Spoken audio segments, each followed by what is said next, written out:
Olá amigos, cá estou eu de volta, desta vez para a quarta parte do livro Quem Nunca Morreu de Amor, do Eduardo Sá.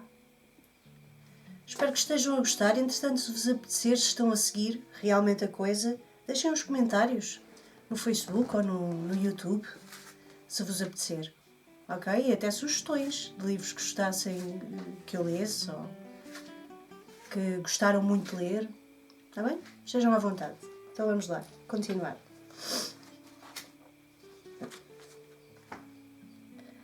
Um fraquinho por ti. Mas há um dia em que, contra tudo o que se esperava, se acende uma luzinha e descobrimos um fraquinho por alguém. Ter um fraquinho é uma expressão terna e saborosa. É o reconhecimento de uma fraqueza, ligeira e delicada, perante os nossos sentimentos que, num supetão suave de humildade, nos esclarece e, antes de nós, nos abre o coração para o amor. Ter um fraquinho é ter uma queda por alguém, um cair em mim que nos faz ir de encontro daquilo que sentimos e, antes de qualquer gosto de ti, descobrir que há uma pessoa que nos mexe por dentro e despenteia o coração. Um fraquinho é uma declaração de interesse antes mesmo de qualquer acerto de intenções. É o conforto de ser frouxo ou frágil, e é só por isso ousado e corajoso, sempre que isso nos leva à procura daquilo que dá força ao fraquinho que nos toma por alguém. Um fraquinho é uma curiosidade e um encantamento que se casam, e assim nos exigem verdade aquilo que pensamos antes mesmo de pensarmos, e claridade a tudo o que sentimos, já depois de tudo ser sentido. O amor é uma coincidência feliz. Às vezes há uma convergência extraordinária entre os nossos desejos. Aquilo que o nosso amor parece adivinhar e a forma como somos surpreendidos pelas coincidências onde só existia o acaso. Pensa-se na pessoa dos nossos sonhos e, passados poucos segundos, ela envia-nos uma mensagem. Imagina-se um sítio onde ir com ela e, como quem fala por telepatia, ela telefona-nos, mais ou menos excitada, só para dizer que descobriu um restaurante novo, que, por acaso, era o nosso sítio, aquele que tínhamos desejado para ir com ela. Parece haver uma espécie de ordem universal dos apaixonados. Onde antes existia o desconhecido, parece agora existir uma espécie de compulsão para adivinhar. Onde o tempo e os espaços eram barreiras, deixam de existir os obstáculos. Às vezes, o amor parece estar para lá das coincidências. Às vezes, parece ser unicamente uma coincidência sem fim. É estranho que tenhamos ido naquele dia àquele lugar e que, contra tudo o que era suposto imaginar, aquela pessoa estava lá, contrariando aquilo que tinha decidido fazer, e etc, etc, etc. O inacreditável é que tantas e tão preponderantes coincidências que marcarão para sempre a nossa vida possam ter acontecido todas por acaso. Às vezes parece que talvez tenhamos crescido todos num mundo onde o acaso deixou de poder ser só uma coincidência feliz. Mas as outras coincidências no amor não acontecem por acaso. Aquelas em que se fala sem falar, aquelas em que se pensa em alguém e essa pessoa nos telefona, aquelas em que sentimos a dor dessa pessoa que nesse momento estará a muitos quilómetros de distância e ao ligarmos percebemos que ela está mal. O amor parece ser capaz de criar coincidências. Sim. As coincidências no amor não acontecem por acaso. Somos nós que as tornamos possíveis. As coincidências acontecem quando duas pessoas se sentem, se escutam uma à outra, se imaginam e pensam uma pela outra e uma com a outra. Aquilo que, podendo fazê-lo quase sempre, deixamos vezes demais ao acaso.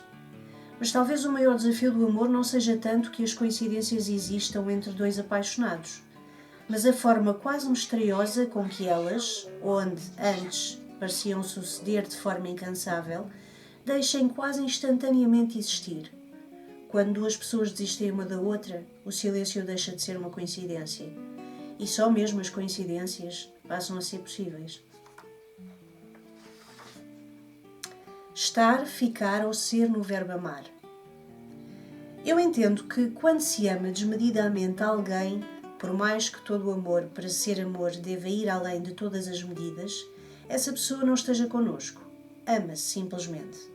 Somos os dois, como se houvesse um coração para dois peitos. Mas há quem não falte somos, e se fique por há quantos tempos estás comigo? Que é ainda muito diferente de há quanto tempo estamos juntos? e mais ainda de há quanto tempo ficámos os dois? Não sabermos o tamanho do tempo que tem uma relação pode ser bom. Pode querer dizer que é uma espécie de eternidade que não é configurável em anos ou em dias. E, muito menos, quando um dos dois o pergunta de repente. Mas pode também dizer exatamente o contrário, como, por exemplo, que a entrada daquela pessoa na nossa vida não trouxe um antes e um depois e se dilui pela importância que não terá tido entre muitas outras pessoas que convivam com ela dentro de nós. Seja como for, imaginando que estamos a falar simplesmente de amor, há uma diferença entre estamos e ficamos juntos. Estamos tem qualquer coisa de aparentemente mais frágil e provisório. Porventura, mais sensato quando se toma o estar no mesmo amor como um projeto sempre em construção.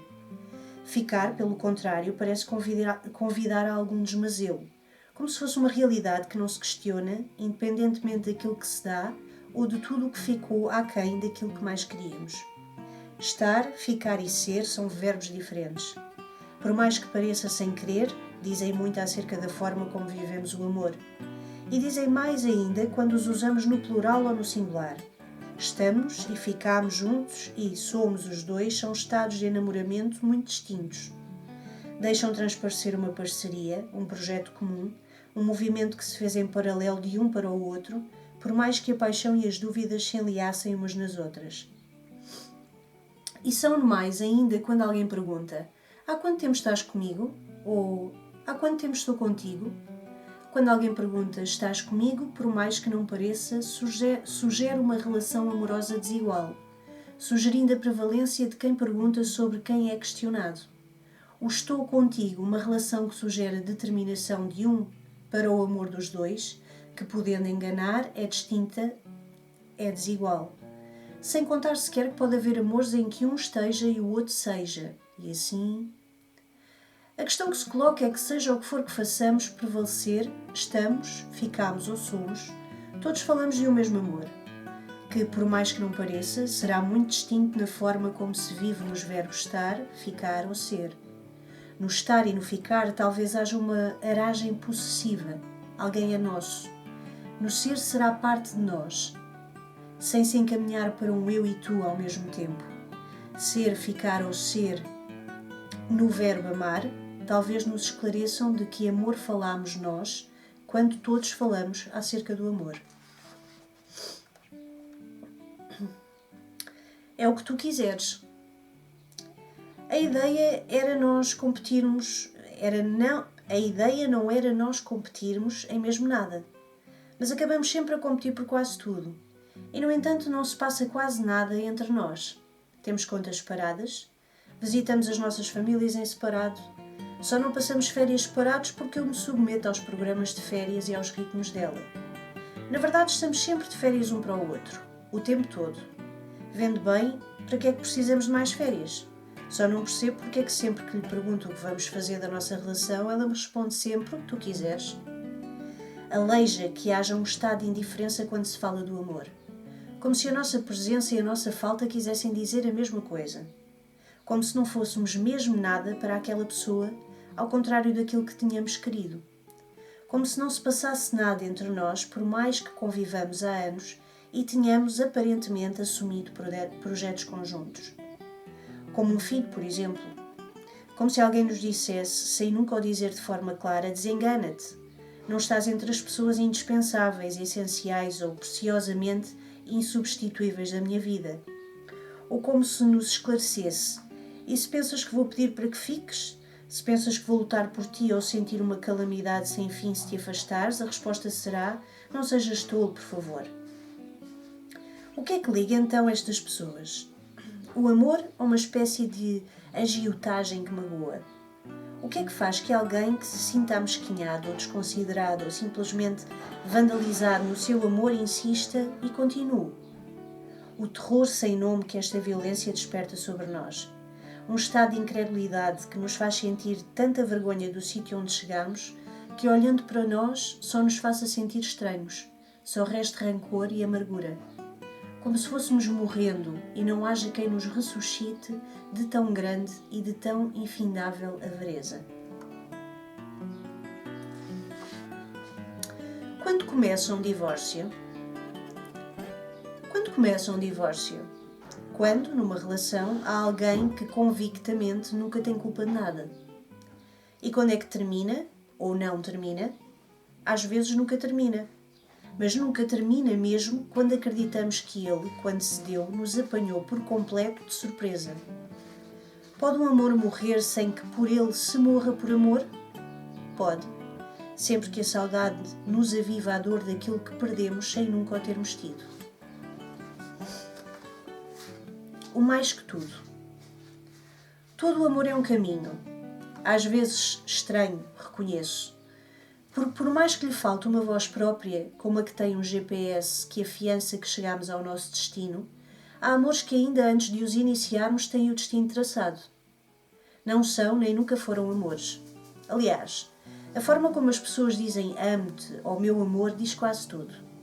Fazem-no muito mais com os netos ou com os filhos, não tanto porque se entaramelem com as sílabas, mas porque, bem feitas as contas, o amor em questão é só um gosto de ti, um bocadinho e pouco mais. Seja como for, o mais importante do mundo é o amor, numa versão mais feminina, reconheço. Já ser-se um homem de família é o melhor a que muitos homens, amadores todavia, conseguem chegar. Uns e outros, fazendo pouco pelo seu amor e esperando que ele ganhe forma e luz e entonteça, mas não. O melhor que muitos amores podem aspirar é entorpecer. E talvez seja por isso que muitos pais se deprimem quando são pais. Não é que não amem um filho que estão a descobrir. E que ele não seja exaustivo em tudo aquilo que lhe exige, claro. É mais a forma como lhes traz uma revelação à noção do amor, tão próxima do milagre e do mistério, que lhes acaba por mostrar tudo o que lhes falta para que o amor que convencionaram como amor seja amor. Talvez seja por isso que haja quem ache que o amor serve para que se morra, comodamente, para a vida. Como se o amor fosse uma zona de conforto, quando não é. Para que um amor se torne lindo exige luta. Será por isso, acho eu, que são poucas as pessoas que amorosamente se chamam uma à outra meu amor. Na verdade, é uma designação com o seu quê de especial. Primeiro, porque uma pessoa nunca é nossa. Amada fará parte de nós. Confunde-se em muitos momentos com aquilo que somos. Também porque, à custa de acreditar mais no que somos do que nós próprios, nos devolve ao melhor que há em nós. Daí que se confunda com o que de melhor nós somos. E depois, porque o amor se manifesta de não se palpar. Sente-se tanto mais quanto menos se toca. Está em toda a parte de nós, mas não tem uma forma, uma existência material.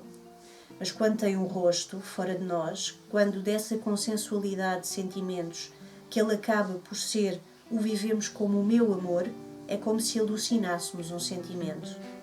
É como se ele se destacasse de nós, se autonominasse. Mesmo.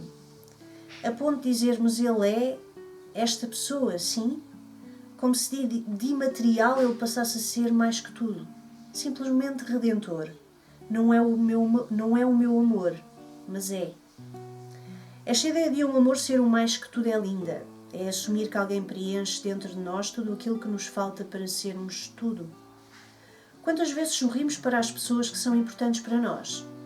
Sem que seja preciso dizer-lhes bom dia, olá, como estás? Ou que bom que é eu estar contigo. Poucas, não é? Nenhum sorriso é involuntário, nem sequer o de um bebê. São uma forma de cumprimentar a vida um degrau abaixo, de o fazermos com um abraço. Aquilo que fazemos quando alguém é mais que tudo, porque ao pé desse tudo ninguém dos outros, que seja estranho, tem sobre si o ónus de ser o responsável pelo tudo que nos falta. Como acontece com os arrogantes, por exemplo. Na verdade, por trás de cada arrogante está um desamparo sem remissão. Há uma diferença tão grande entre alguém ser o mais que tudo, não é só o mais que tudo, nem o nosso mais que tudo, do que ser a alma gêmea. Não que a noção metafórica de alma seja pecado. É exemplo da alma de um tacão de sapato, a alma é a coluna vertebral do amor. Quanto melhor nos sentimos amados, mais alma temos, portanto. Se bem que isso de ser gêmea já inquiete, porque tem qualquer coisa de especular. Porque supõe que amar não tolera o direito à diferença, quando sem ela não há amor. Simplesmente porque nunca há vinculação sem autonomia e vice-versa. Aliás, entre alguém ser a cara metade ou a alma gêmea, venha o diabo e escolha. Entre afinarmos o amor pela cara ou pela alma, antes pela alma, claro. Se bem que alguém que tenha a nossa cara bem feitas as contas não ande muito longe de ser a alma gêmea. Muito diferente, portanto, de alguém que assumimos como a melhor metade de mim. Evidentemente que esta ideia de metade pode escorregar para o mesmo risco de gemeralidade. Mas sendo a melhor metade, isso traz consigo diferença e redenção ao mesmo tempo. E assim sim já é melhor. Não é o mais que tudo, nem é o meu amor, mas fica algures entre o poucochinho e o mais que tudo. Quem sabe se, com jeito, lá chegará. Só o amor nos torna fáceis. O amor não é fácil. Fácil no sentido de ser simples, intuitivo, de ser possível amar sem dor? Não, dá trabalho, imenso trabalho. Nada dá mais trabalho que o amor, mas só o amor nos torna fáceis. Os ilusionistas do amor. Como se chamam aquelas pessoas que não amamos e não foram tão importantes a ponto de as odiarmos e que todavia vivem dentro de nós? Há quem fuja dos problemas e quem fuja para os problemas. Amar convida a que se fuja para os problemas, que se fale com a vida de olhos nos olhos. Já os ilusionistas do amor só fogem deles, por mais que não parem de os criar. Os ilusionistas do amor procuram sempre companhia em alguém com que se viva numa onda de não queiras saber. Embora se mantenham cruzando várias relações, são, portanto, uns abusados.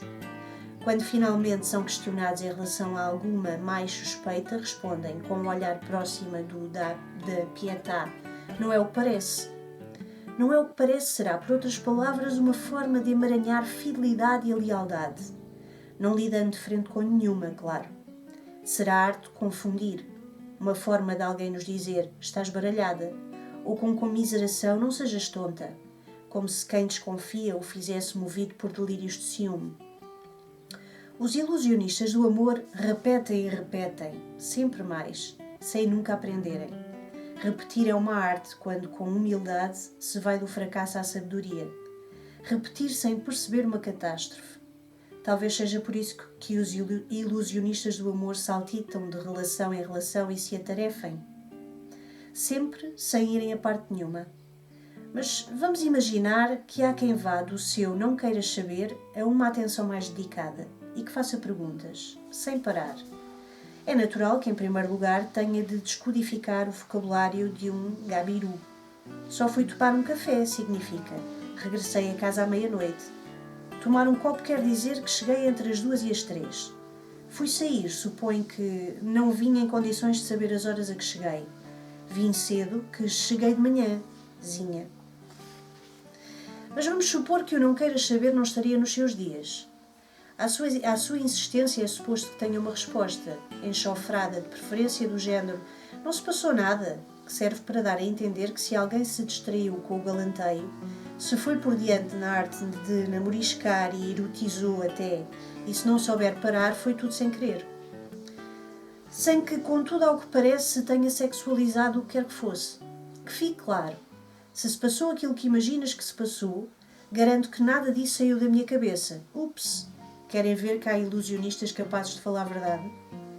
Os ilusionistas do amor procuram sempre uma melhor amiga em vez de um grande amor. Não mais do que isso. Traindo, falo-ão como todos os outros, por pensamentos e por omissões. Nada de confusões. Fantasias sem pecar, digamos assim. Mesmo quando já encurralados por provas irrefutáveis, reconhecem, inconsoláveis, eu já te disse, não aconteceu nada. Mas depois de tudo é o melhor que tens para me dizer. É? Pronto, está bem, não aconteceu nada. De importante. O de importante faz toda a diferença. Talvez esteve a evitar quem, tentando justificar o injustificável, nos assegura, em nome de todas as relações por onde passou, que não foi nada de importante. Seja o que for que se viva numa relação, se não aconteceu nada, é porque essa pessoa nunca a viveu. Ou pior, talvez a tenha vivido sem nunca lá ter estado. E pior ainda, se não foi nada de importante, então é porque a forma descartável como se dá talvez queira dizer que aquilo que tenha para nos dar não vale a pena. Há quem ache que alguém que ame sem se amar é frágil. Não é verdade. Quem ama não precisa de se amar. Quem se idolatra, sim, porque é frágil, de porcelana até, mesmo que acabe sempre de uma mesma maneira. Sabes que mais? É uma pena. Já devia ter percebido há muito que não se pode falar contigo. Pois. Como se chamam aquelas pessoas que não amamos e não foram tão importantes a ponto de as odiarmos e que todavia vivem dentro de nós? Na verdade não sei. Mas são pessoas para quem o medo de estar perto é maior do que o medo de estar apaixonado. O amor é? Amar é ser fiel àquilo que se desconhece e impaciente perante tudo o mais em que se acredita. Todos os amores morrem. O amor precisa de alimento? Precisa. Sempre. Todos os amores morrem, se não forem alimentados. E quanto mais preciosos e mais delicados, mais exigentes eles são e mais frágeis se tornam, porque lhes exigimos tudo aquilo que não esperamos dos outros. Na verdade, morrem mais facilmente porque talvez lhes exijamos o tudo, ou, modestamente, o quase tudo. O desamor. De um modo geral, as pessoas querem muito ser felizes, mesmo que habitualmente pareçam fazer muito pouco para sê-lo. Vendo bem, o amor é uma ponte, mas talvez para a maioria das pessoas não deixe de ser unicamente uma trincheira. Eu acho que quando queremos encontrar uma causa que seja para o desamor, vêm-nos à memória 2000. Bem feitas as contas, não serão, sobretudo, as relações que nos trouxeram dor que justificam a forma aborrecida como amamos a vida, ou a vivemos. As relações que nos aleijam trazem, sobretudo, desabrigo, mas é o medo de não as querermos recriar e a renúncia a transformá-las que nos deprime e aborrece. Aborrecimento é desesperança. O desespero que devagarinho se entranha em tudo aquilo que nos traz o desejo de fazer amor com a vida. E mais ainda, se entranha na perseverança, no arrojo e na paixão. E atrofia o espanto, a qualidade que nos faz ir da curiosidade ao amamento. A qualidade de alimentar o amor e de o pôr em movimento, digamos assim. O aborrecimento é uma forma de sentir a solidão devagarinho. E há alturas em que o aborrecimento é tão familiar que parece não magoar, nem nos fazer sequer infelizes, nem nos levar, por fim, a sentir sós. Eu sei que para uma leitura atabalhoada da psicanálise, os traumatismos têm qualquer coisa de uma fatalidade conveniente. Em primeiro lugar, porque quando tudo é traumatismo, nada parece ser suficientemente relevante para ser dor. E depois, com muito tráfego de fatalidades convenientes, temos sempre uma desculpa semelhante a um gatilho que serve para justificar tudo aquilo que, por um motivo ou por outro, não conseguimos fazer. Mas os traumatismos existem e também inquinam o amor. Vamos recapitular. Temos, portanto, as relações que nos alimentam o aborrecimento, a forma indolente como as vivemos sem mudança e, a seguir, a dor recorrente de algumas relações muito importantes, muito matriciais e muito dolorosas, os traumatismos, que tudo junto esgaçam o nosso amor pelo amor. Nada nos condiciona mais do que a memória, em resumo. Mas há depois os nossos pais e a forma como se distraíram para nós ou como aleijaram tanto o nosso amor que as cicatrizes disso tudo estão ainda por se fazer. Ou um amor de toda a vida que morreu, sem sabermos porquê, em estado quase nascente.